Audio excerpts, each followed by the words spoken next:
कक्षा 5 विषय हिंदी। बच्चों, आपको याद होगा कि हमने अगले वीडियो में इकाई 6 किताब में देखी थी। आज हम इकाई 6 स्वाध्याय पोथी में देखेंगे।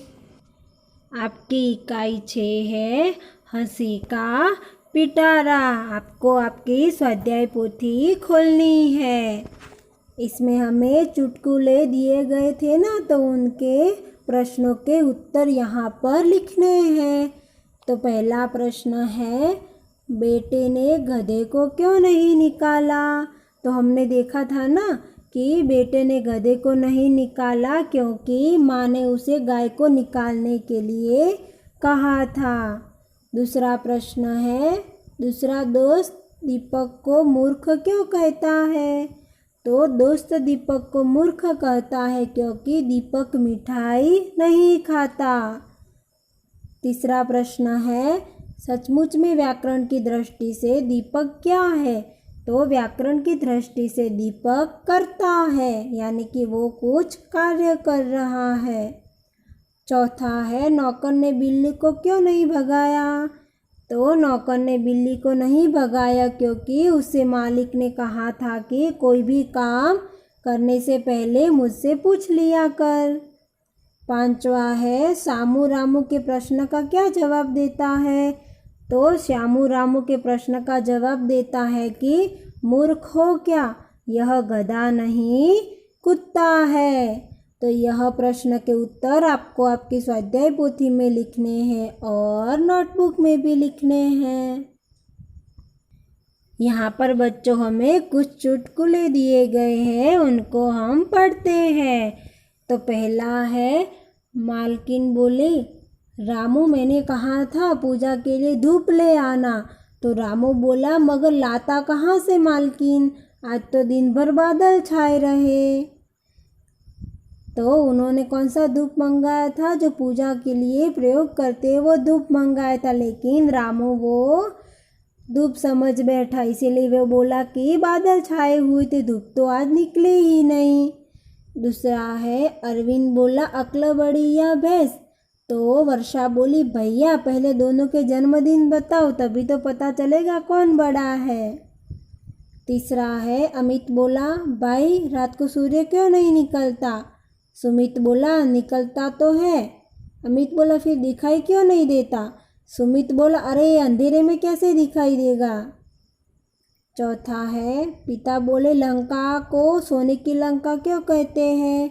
तो बेटा बोला, इसलिए कि वहाँ कुंभकर्ण जैसे सोने वाले लोग थे। तो कुंभकर्ण क्या करता था? पूरे दिन सोता ही रहता था, इसीलिए क्या बोला कि कुंभकर्ण जैसे सोने वाले लोग थे, इसीलिए सोने की लंका बोला।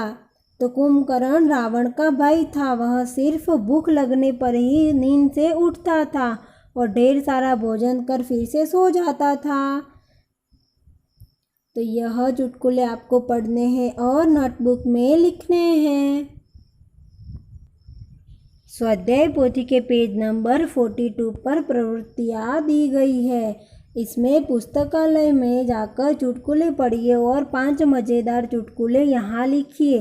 तो आपको यहाँ पर कोई भी 5 चुटकुले लेकर इसमें लिखने हैं। समझ गए बच्चों? यहाँ पर हम आगे देखते हैं। तो निम्नलिखित शब्दों के विलोम शब्द यानी कि विरुद्धार्थी शब्द ढूंढकर लिखिए। तो हमें इसमें से विलोम शब्द ढूंढने हैं। तो पहला सुबह, ये रहा सुबह, इसका विलोम शब्द क्या होगा? शाम। तो यहाँ लिखना है शाम। ये है दोस्त, तो दोस्त का विलोम शब्द क्या होगा? दुश्मन। तो यहाँ लिखना है दुश्मन। और यह है मूर्ख, तो मूर्ख का विलोम शब्द क्या होगा? बुद्धिमान। तो ये आपको बुद्धिमान लिखना है। ये है दिन, तो दिन का विलोम शब्द क्या होगा?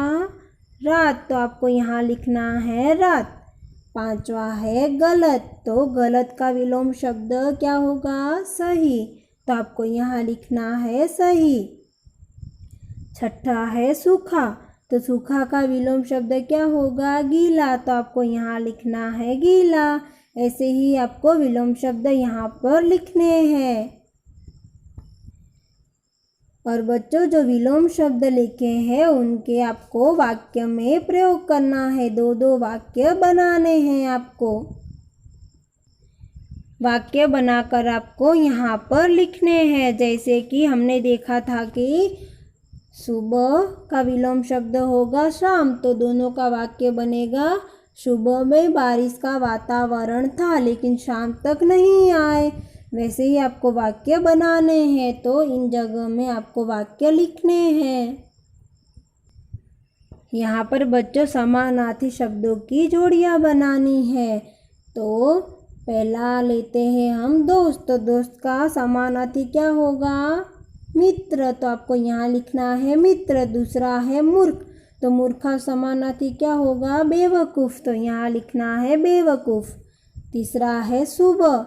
सुबह का समानार्थी होगा प्रातःकाल। तो आपको यहाँ लिखना है प्रातःकाल। चौथा है वक्त। वक्त का समानार्थी होगा समय। तो आपको यहाँ लिखना है समय। और फिर जैसे आपको विलोम शब्दों के वाक्य बनाने के कहा है, वैसे ही आपको यहाँ पर समानार्थी शब्दों का वाक्यों में प्रयोग करना है। जैसे कि दोस्त का समानार्थी मित्र होता है, तो दोनों शब्द आ जाने चाहिए। तो ऐसे वाक्य बनेगा कि मोहन और सोहन अच्छे दोस्त थे, मोहन और सोहन अच्छे मित्र थे। तो ऐसे ही आपको वाक्य बनाने हैं। और यह समानार्थी शब्द आपको नोटबुक में भी लिखने हैं और लिखने के बाद फ़ोटो खींचकर भेजना है।